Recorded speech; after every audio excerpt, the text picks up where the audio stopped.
So இந்த விளையாட்டையே வந்து மையமா வந்து இவ்ளோ பெரிய ஒரு கதை வந்து உருவாக்கியிருக்கீங்கல்ல. என்ன கான்ஃபிடன்ஸ் குடுத்துச்சு சார்? கண்டிப்பா ஆடியன்ஸ்க்கு இந்த கதை ரொம்ப பிடிக்கும்னு. அதான் இப்போ சொன்னதுதான். மாட்டை பிடிக்காதவங்க யாரும் இருக்க முடியாது. அதுவும் இந்த ஜல்லிக்கட்டு மாடுகளை ரசிக்காதவங்க யாருமே இருக்க மாட்டாரு. வடமஞ்சு மாடுகளை ரசிக்க அந்த மாடு நடந்து வரும்போதே அப்படி இருக்கும். இன்னும் கொஞ்ச நேரம் பார்க்கலாமான் இருக்கும். அதுதான் நம்பிக்கை கொடுத்தது. ஓகே, இந்த கதை வந்து கண்டிப்பா மக்களோட கனெக்ட் ஆகும் அப்படின்னு ரொம்ப நம்பிக்கையா அந்த படம் எடுத்திருக்கோம். ஆனா இது வரைக்கும் பார்த்த எல்லாருமே ரொம்ப பாராட்டியிருக்காங்க. எல்லாத்துக்கும் பிடிக்கும். மக்களோட ரொம்ப கனெக்டா இருக்கும். இது வந்து கதையா பண்ணணும் அப்படின்னு முடிவு பண்ணியாச்சு. இதுக்கப்புறம் விமல் சார் எப்படி இந்த ப்ராஜெக்ட் குள்ள வந்தார்? இல்லை, ஒரு வில்லேஜ் ஒரு பேக்ட்ராப்ல ஒரு படம் பண்ணுறோம் அப்படிங்கும்போது ஒரு முகம் தேவைப்படும்.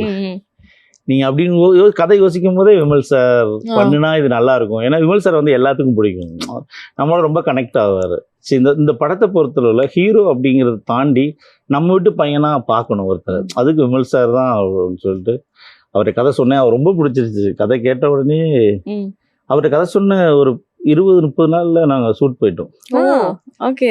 ஆமாம், அவர் அவளை ஷூட் வந்து ஒரே செட்டில் படம் வந்து ஒரே செட்டில் பண்ணோம்.